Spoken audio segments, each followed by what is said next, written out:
Hello everybody, good evening. I hope you guys can hear me and you can see me as well. काफ़ी लोग मुझे दिख रहे हैं वैसे. आई थिंक अभी थोड़ा टेंशन भी ज़्यादा ही होगा मेरे ख्याल से. If you have filled up AILET form तो थोड़ी टेंशन भी हो गई है ना, which is of course expected. तो देखते हैं कौन कौन है मौजूद already. I can see Dhananjay, Shivam and Manali, Renu, Jesha, Nidhi, Suhani, Anshika. Good evening guys, good evening, good to see you all. काफ़ी खुशी हो रही है मिलके. और आई होप सबका मोटिवेशन लेवल बिल्कुल हाई है. Even if CLAT did not go your way, I hope उससे बहुत ज़्यादा फर्क एलेट पे नहीं पड़ना चाहिए, because both exams are very different. Okay, AILET is a very different kind of a beast. You have to understand the nature of the beast, तभी AILET थोड़ा सा ठीक ठाक से आप निकाल सकते हो. Okay, so good evening Ananya, Deepanshu, Abhay, Yashasvi, Divyajot, Samaira, Parul, Anand. और अब मैं नए अब तो नाम भी नहीं पढ़ पा रहा. Dil Bechara, I can see incarnate gaming as well. Okay, Anushka, yes you are doing pretty fine. Okay, एक चीज़ बता देता हूँ मैं सबको पहले. ओके, मैं सबसे पहले एक चीज़ बता दूँ. एलेट की कट ऑफ को लेके you would hear a lot of theories. Okay, तो ज़्यादा सुनना मत, ज़्यादा दिमाग मत ख़राब करना. Cut off, I hope, I definitely think you guys know, cut off depends on two factors. One is difficulty level of the paper, second is the attempts made by the other students. बाकी क्या कर रहे हैं will decide the cut off. आप क्या कर रहे हो वो तो इंपॉर्टेंट है, बट बाकी क्या कर रहे हैं is very important. Now people predict cut off before the paper, which I think is a criminal act. पहले से कैसे बता सकते हो कि कट ऑफ कैसा होगा? It's like predicting how will a battle go, और बैटल में कैजुअलिटी कितनी होगी. You can never do that really, है ना. तो पेपर होने के बाद कट ऑफ आता है. But if you ask me again, another question I get asked very often is कितने अटेम्प्ट करने चाहिए. तो रूल तो बड़ा सिंपल सा है. तुम्हारे पास 90 मिनट्स हैं, तुम्हारे पास 150 क्वेश्चन हैं, जितने कर सकते हो कर दो. That's a very simple rule to follow. You can not have a number beforehand, है ना, नहीं ले सकते नंबर ना दिमाग के अंदर. But yes, if you look at the length of the paper, तो अगर आप सिर्फ लेंथ ऑफ द पेपर देखते हो ना, टाइमिंग के हिसाब से it's as long as CLAT. If you look at the last year papers, AILET का के शीट नंबर्स काउंट करोगे तो it is approximately 30, right.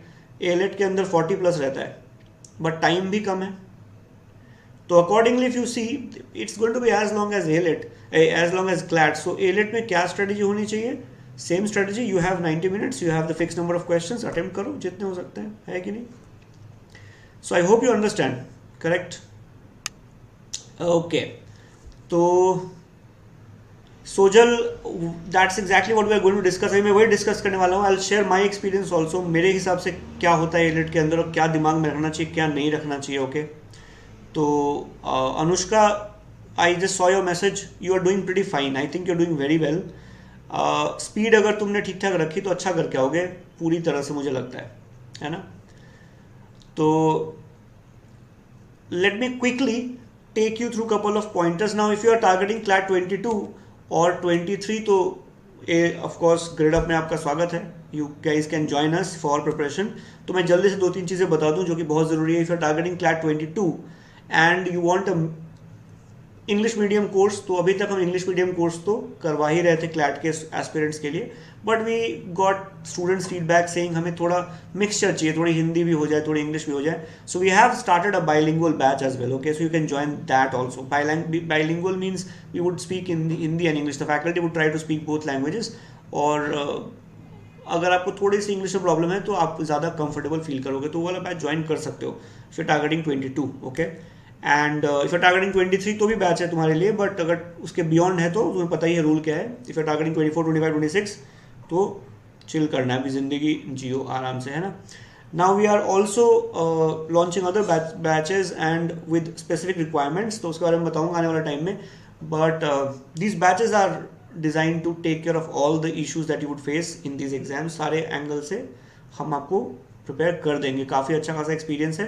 Faculty members are very clearly top of the line, so you get the very best possible course. तो ये कर सकते हो. Okay, 22 we also have batches which are new and getting launched repeatedly, and you get all the facilities that you get when you buy a subscription of Gradeup, है ना. तो ये join कर सकते हो. 200 plus live classes and full coverage of current affairs and topic wise quizzes and practice questions सब मिलता है इसके अंदर. If you have more queries, you have the number there, you can call and get counseling from our counselors as well. बराबर. If you're targeting 23, we have a batch. We in fact have multiple batches now going on for 23 batch also. Okay, 23 students. तो उसके अंदर भी तुम आ सकते हो. हम basically उसके अंदर काफ़ी बेसिक लेवल से ऊपर तक आपको सिखाएंगे. तो आप 2 साल आराम से तैयारी कर सकते हो. It's a very good course for those who want a very structured preparation for next 2 years. But if you targeting 23 के बियॉन्ड, तो अभी कुछ नहीं करना, अभी चिल मारना. नेक्स्ट ईयर ग्रेडअप ज्वाइन करना है. ओके, ये करना है तुम्हें. तो काफ़ी ज़बरदस्त सा पढ़ाएंगे तुम्हें. Correct. Now, who will teach you? Very clearly, the very best in the field. Faculty members who have been to AILET, faculty members who have been teaching for a very long time, and they have hundreds and hundreds of hours of experience. तो तुम्हें बिल्कुल मौका नहीं देंगे, इतना पढ़ाएंगे कि तुम थक के चलो बोलोगे चलो यार AILET चलते हैं, बहुत हो गया, अब नहीं पढ़ना, है ना. And you can talk to our students currently who are studying with us for more feedback. वो भी तुम्हें यही बताएंगे.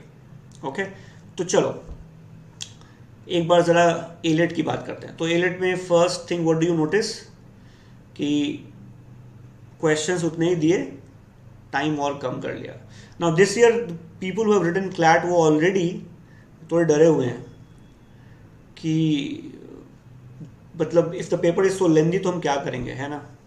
Now let me tell you something very interesting about AILET. AILET में क्वेश्चन का size usually varies a lot. You would get 2-liner questions also. You would get paragraph based questions also. And obviously I'm talking more about CR. मैं बाकी section की बात नहीं कर रहा अभी as such. But CR में you get a wide range. CLAT से बिल्कुल different हो जाता है इसका range. You would get questions without words. You would get random letter based questions. You would get 1-liners. You would get 2-liners. You would get analogy based questions. तो ज़बरदस्त range आता है. तो याद रखना डे 1 से मोमेंट 1 से याद रखना AILET के अंदर, if in the first 7, 8, 9 seconds you can not figure out what the question is asking, leave the question, don't get stuck. CLAT के मुकाबले AILET में you have to be probably 50% faster, because you can not afford to spend time on a question thinking कि मैं क्या करूं कि question solve हो जाए. क्वेश्चन समझ नहीं आ रहा ना, मूव करने के अलावा कोई ऑप्शन नहीं है. बिकॉज टाइम कम, क्वेश्चन बहुत ज़्यादा, तो तैयार हो जाना, फिर से हो सकता है बैड ड्रीम्स आने शुरू हो जाएं. क्लैट का experience you have to forget and then take AILET as if it is happening for the first time with you, which is the case. And second, as if it is the exam you are preparing for. CLAT को बिल्कुल भूल जाओ, थोड़ा सा सहना बहुत ज़रूरी है ना. आई hope you get the point. तो अगर क्लैट अच्छा नहीं भी हुआ, एज पर योर एक्सपेक्टेशन नहीं भी हुआ ना, CLAT would be a different animal altogether. तो बिल्कुल भूल जाओ. Correct? So incarnate gaming, no problem. Even if it was not great, forget it. AILET is going to be a very different experience. AILET usually comes up with the most innovative questions. सबसे ज़बरदस्त innovative questions के साथ आते हैं and बहुत मज़ा आता है AILET के questions में. Okay? तो काफ़ी मज़ा करने वाला है आप AILET के अंदर. बिल्कुल दीपांशु, अभी आता हूँ मैं उस पर, अभी आने वाला हूँ मैं उस पर. Satwinder, good to see you. Now if you look at the CR section, okay, तो CR सेक्शन में 2 तरह के क्वेश्चंस तुम्हें दिखेंगे. Okay, first is non para based questions. Now if I will give you a breakup of last 5 years. वैसे मैं 2008 के बाद के पेपर्स देखे, बट मैं लास्ट 5 years का बता देता हूँ जल्दी से. Okay, if you look at the last 5 years,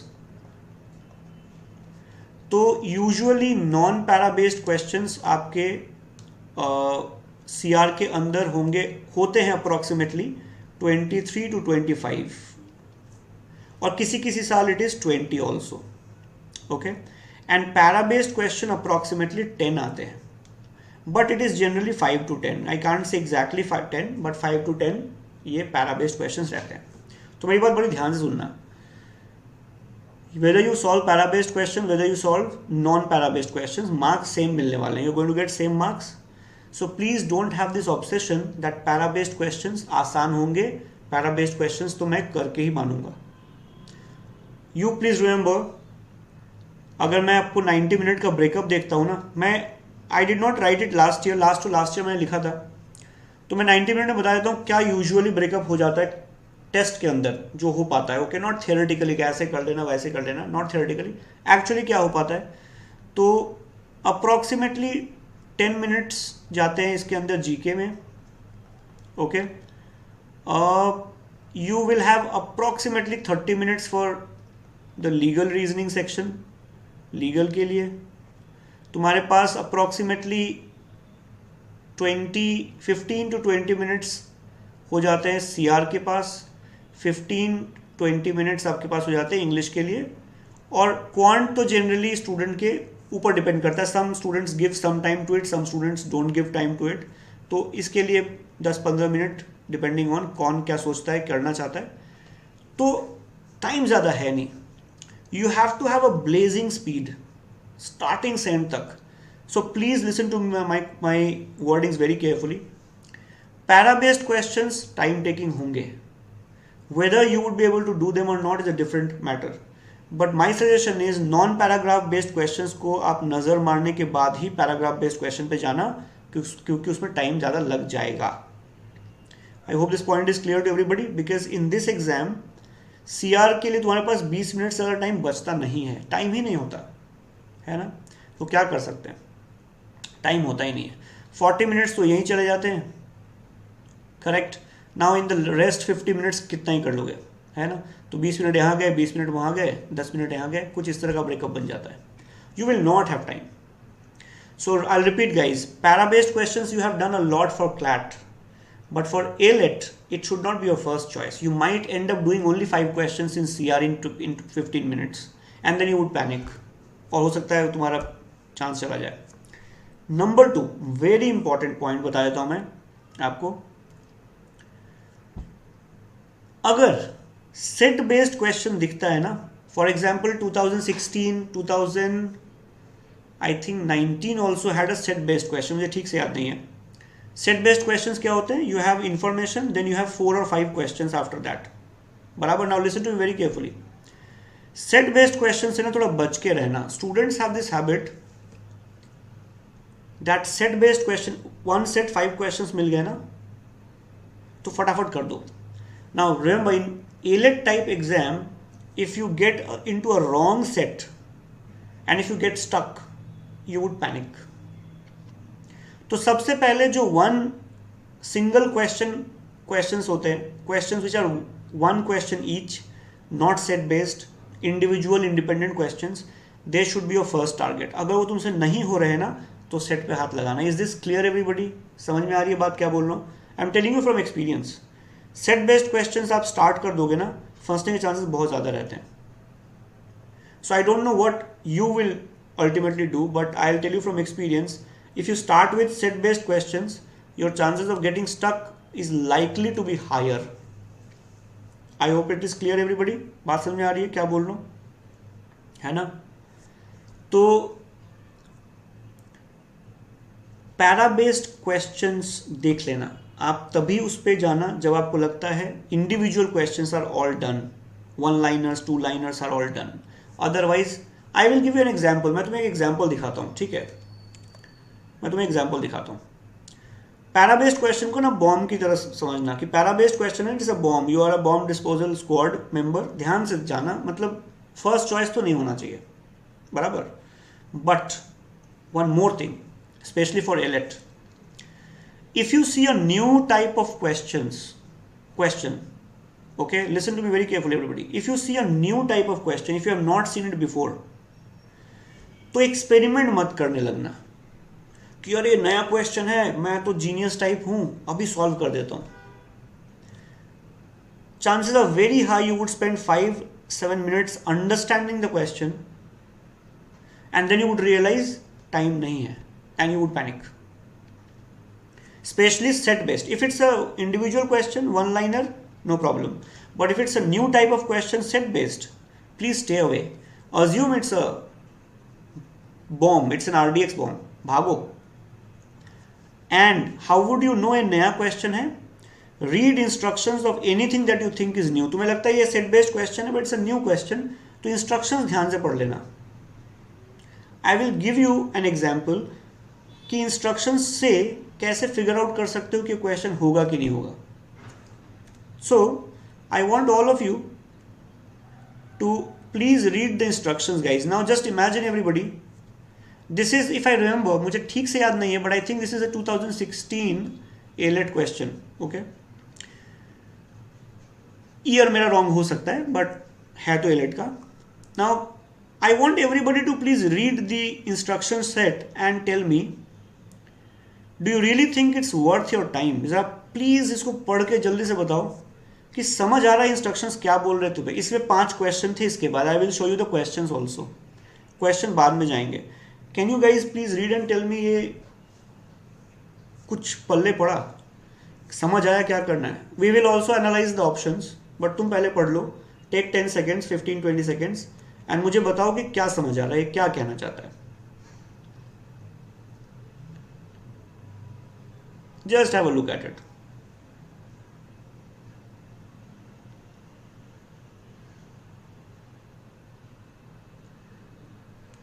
Always read the instructions very carefully guys, always. Now look at the instructions, forget this part, इसको तो मैं भूल ही जाता हूँ, छोड़ो, चलो इसको पढ़ने की जरूरत नहीं, मान लिया.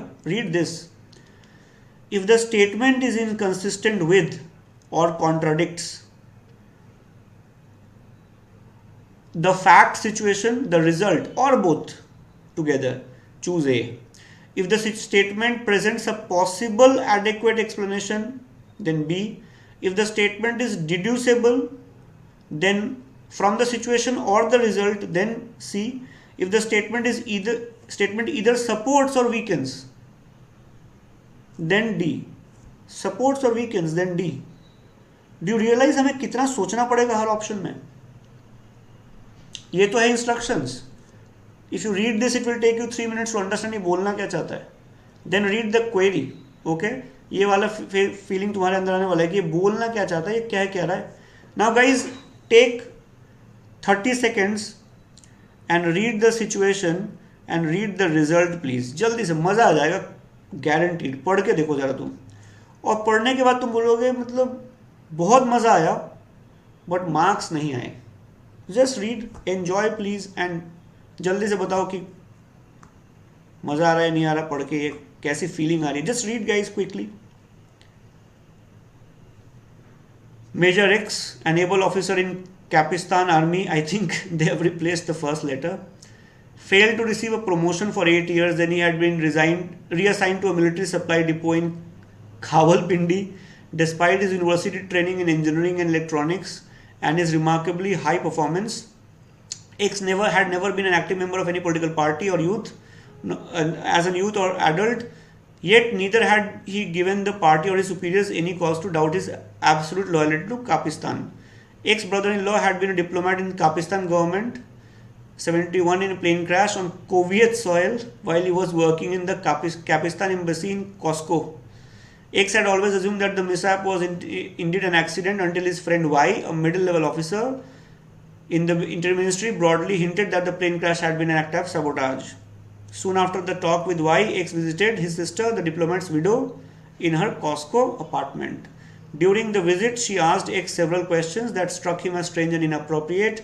As he was leaving her apartment, she asked X to wear her late husband's scarf and to return to his hotel by way of a certain park. Bewildered, but not wishing to offend his sister, X obeyed her odd instructions.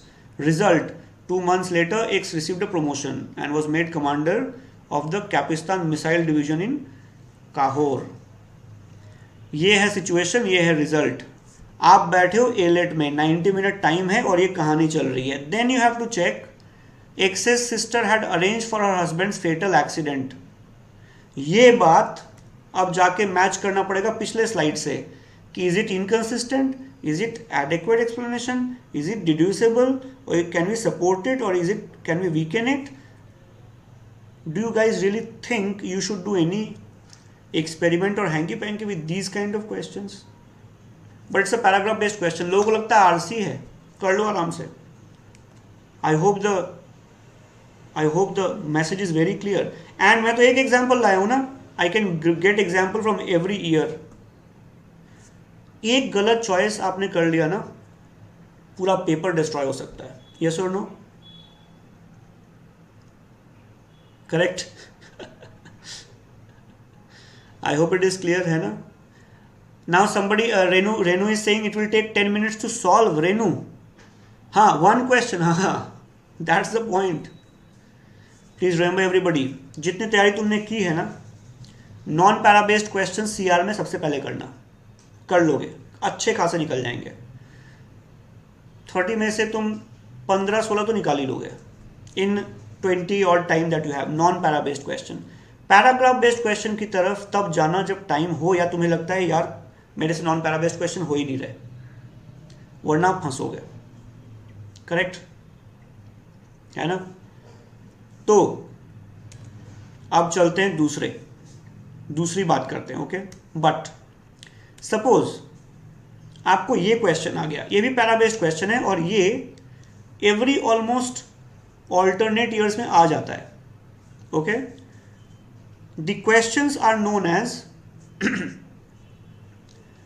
Definitely true, probably true, data inadequate, probably false question. Okay, मैंने यहाँ पे इसके instructions नहीं लिखे because जगह कम पड़ रही थी तो मैंने हटा दिया, but I hope you guys understand. 4 options होंगे और 5वां भी हो सकता है, डेफिनेटली फॉल्स हो सकता है। Okay, so definitely true, probably true, definitely data inadequate, probably false और डेफिनेटली फॉल्स, ये 5 ऑप्शंस आपको दे सकते हैं वो। Okay, this is a very expected type of question और ये काफ़ी आसानी से सॉल्व हो जाता है। तो अगर ये वाला क्वेश्चन सेट आता है तो एक नज़र मार सकते हो 30-40 सेकेंड में, और हो सके तो इसे तुम अटेम्प्ट कर सकते हो। ये काफ़ी आसानी से निकल जाता है question. Okay, just to give you an example, मुझे ईयर याद नहीं है, this is again from AILET only. I want you guys to read this very quickly. एक बार ज़रा जल्दी से पढ़ना इसे, मैं 4 आपको ऑप्शन एंड में बताऊंगा, तुम आंसर बताना मुझे। Okay, can you guys quickly read this paragraph? ये वाला काफ़ी एक्सपेक्टेड क्वेश्चन है और ये काफ़ी आ जाता है, तो ऐसे क्वेश्चन में आप ट्राई कर सकते हो। Okay, just read it and tell me you have read. This is the question, ये यहाँ पे क्वेश्चन है, तो बताओ is it definitely true, is it probably true? मैं यहाँ लिख देता हूँ, डेफिनेटली ट्रू लगता है, प्रॉबेबली ट्रू लगता है, डेटा इनसफिशिएंट लगता है, या प्रॉबेबली फॉल्स लगता है, या डेफिनेटली फॉल्स लगता है। Okay, can you quickly read it? Just time नहीं है, जल्दी से पढ़ के बताओ मुझे क्वेश्चन 6 का आंसर क्या होगा, जल्दी से।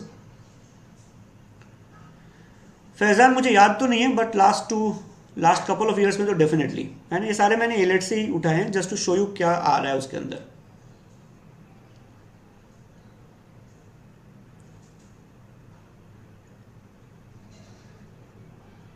Harshita, yes you have that choice. इसी वजह से मैं बोल रहा हूँ हर स्टूडेंट अपने हिसाब से पेपर अटेम्प्ट करेगा, सिर्फ किसी के कहने पे नहीं। And if you think it is going to take time तो आप वो क्वेश्चन नहीं करोगे, क्योंकि ये टाइम का गेम है, ये एग्जाम टाइम का गेम है ना। तो अभिषेक ने पढ़ लिया, वेरी गुड, बहुत बढ़िया। चलो I wait for 15 more seconds, I think तब तक पढ़ लोगे, है ना। पढ़ लिया? Now read the question guys. Question 6, in a drought government backed bail out measures should be made available to farmers. तो जब ड्राउट आता है तो government back bail out measures should be made available to farmers और not, आपको यहाँ से निकालना है। तो गवर्नमेंट को फार्मर्स को हेल्प करना चाहिए कि नहीं करना चाहिए? उनको बेल आउट का मतलब होता है उस मुश्किल टाइम से निकालने के लिए मदद करनी चाहिए कि नहीं करनी चाहिए, है ना। Now look at it. मैं आपको क्वेश्चन तो नहीं करवा रहा है exactly, but just to give you an idea. तो देखो यहाँ पे लिखा है, in fact fodder should be mobilise from all sources, gaushala should be open wherever needed, है ना। रिलीफ प्रोग्राम चलना चाहिए, इरिगेशन पंप सेट्स को पावर सप्लाई करना चाहिए सब्सिडाइज तरीके से, तो गवर्नमेंट को करना चाहिए इस इंफॉर्मेशन के बेसिस पे, है कि नहीं। तो बहुत ज़्यादा टाइम नहीं है, so I am not making you solve all the question, but just to give you an idea. देखो ये वाले सेट काफ़ी डुएबल रहते हैं। Look at this. To cope with the spectre of drought both short term and long term policies are needed. If you read the paragraph, it talks about short-term policies, a lot of them, and it also talks about coming to long-term steps. तो अगर paragraph पढ़ता हूँ तो ये definitely true लगता है कि दोनों होने चाहिए। हालांकि इसमें थोड़ा डाउट था इस क्वेश्चन में, कुछ लोग कहते हैं, I mean some people, some website से इसमें शॉर्ट टर्म ही होना चाहिए and therefore long term is probably true, but if you look at the information, long term policies are also very clearly needed, it is mentioned, so I don't know why that point is raised, but I hope you get the point. तो probably true, definitely true यहाँ पे हम बिल्कुल कह सकते हैं, because information दी हुई है ना। Look at the next question. In case of drought, we should channelize all the water to the fields. I mean, even if you don't read the paragraph, you know the answer probably, but अगर मैं देखता हूँ तो कहता है to ensure power supply for drinking water schemes. तो drinking water चाहिए ना, कि ड्राउट हुआ है तो पानी सारा खेत में भेज दे, तो पिएंगे क्या फिर? जानवर क्या पिएंगे, इंसान क्या पिएगा, है ना। So this is definitely false, correct. अगर डेफिनेटली फॉल्स का ऑप्शन नहीं है तो प्रोबेबली फॉल्स, इनफैक्ट होना चाहिए डेफिनेटली फॉल्स, बट ऑप्शन ना हो तो क्या करें, है ना। So look at this set of question, और ये काफ़ी आता है, तो मैं अभी I just discuss it for 30 seconds, इस पर ध्यान दो। We should work out a long-term and permanent strategy to tackle the frequent drought situation. कोई डाउट है क्या इसमें?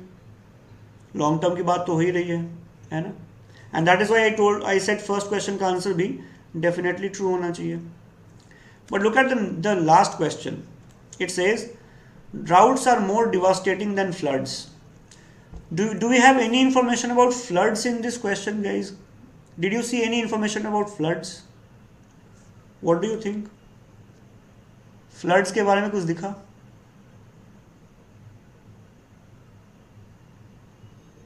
कोई इंफॉर्मेशन दिखी फ्लड के बारे में, है ना। नाउ रिमेंबर, अपना नॉलेज नहीं लगाना है, you have to use the information given. Droughts are more devastating than floods. What information do we have no information, so what is the answer? Data inadequate. और ये काफ़ी एक्सपेक्टेड क्वेश्चंस रहते हैं, तो मैं बता देता हूँ। अगर इन क्वेश्चन को करोगे ना, सबसे पहले याद रखना everybody, start by asking yourself, do I have the information to answer the question or not? If you have no information, see the answer data inadequate. Then ask yourself, is the answer yes और no? अगर answer yes की तरफ जा रहा है ना, तो answer definitely true या प्रोबेबली ट्रू होने वाला है। Then if you are sure, तो definitely true choose कर लो. If you are not sure, probably true choose कर लो. And if the answer to the question is going to no, then the answer is going to be definitely false or probably false. Correct? Droughts are more devastating than floods. We have no information. तो DI लगा दिया. But अगर question होता, जैसे पीछे वाला question था, we should work out a long-term and permanent strategy to tackle the frequent drought situation. Answer yes में जाएगा कि no में? डेटा तो है हमारे पास, आंसर जाएगा यस वी शुड, तो हम सोचेंगे हमारा आंसर होगा डेफिनेटली ट्रू या probably true. Now yes we should, कोई डाउट है क्या? वी मस्ट, तो आंसर हो जाएगा डेफिनेटली ट्रू। इन क्वेश्चन में ध्यान रखना, डेटा है कि नहीं, फिर चेक करना is the answer in yes or is the answer in no. If the answer is going in yes, then your answer is definitely true or probably true, and if it's going in no, then the answer is definitely false or probably false. तो ये एक set है जो काफ़ी आसानी से हो जाता है, इसमें इंस्ट्रक्शन समझने में टाइम भी नहीं लगता और ये काफ़ी आता भी है। I have a session tomorrow also, मैं आपको कुछ और अजीबोगरीब क्वेश्चंस की बात करेंगे which we see in ELET specially, but I hope in today session you understood क्या नहीं करना है और किन चीज़ों से बचना है, because this exam is very clearly about time factor. अगर तुम टाइम मैनेज नहीं कर पाओगे तो इस पेपर में चांसेस बहुत कम हो जाते हैं। I hope this point was very clear to you, क्या नहीं करना है, and this set of a question is a very very frequently asked question, और आप इसको आराम से कर भी सकते हो अगर आ गया तो। I hope that point was understood by everybody, yes और नो? तो हमेशा दिमाग एक्स्ट्रा वाला लग जाता है, वही तो नहीं लगाना है ना। This is CR। तो जेशा, there is no target score, but एलेट में to be on the, because seats बहुत कम है, चांसेस थोड़े कम रहते हैं, तो देखो 120 का टारगेट तो हम लेके चलेंगे कि इतने तो हम निकाल लें क्वेश्चंस, है ना, क्योंकि क्वेश्चंस के लेंथ थोड़े छोटे होते हैं इसमें relatively, unless they have gotten inspired by CLAT. इस बार पता चला एलेट इज लाइक कि अच्छा क्लैट ने इतना लेंदी पेपर बनाया, हम भी बनाएंगे, हम क्यों नहीं बना सकते। In that case obviously the attempts will fall, but otherwise आप 120 तक तो आराम से इसमें निकाल सकते हो। If your accuracy is 85 plus then you have a very good chance of making it, है ना। मोहित, उसके लिए सेशन तो फिर एक्स्ट्रा लगाना पड़ेगा, है ना। अनबीटेबल, देखो ग्रामर में बहुत लिमिटेड क्वेश्चंस आते हैं, प्रीवियस ईयर पेपर एक बार कर लो और उसके अंदर जो रूल्स इंपॉर्टेंट है उसको गो थ्रू कर लो। मैं तो शॉर्ट में इतना ही बता सकता हूँ आज, है ना। प्रीवियस ईयर पेपर कर लो जितने हो सकते हैं, आप में से जितना भी कर सकते हो ना, it can give you very good idea. Specially CR का सेक्शन तो प्रीवियस ईयर पेपर करना काफ़ी एडवाइजेबल है, हो सके तो अभी भी कर लो।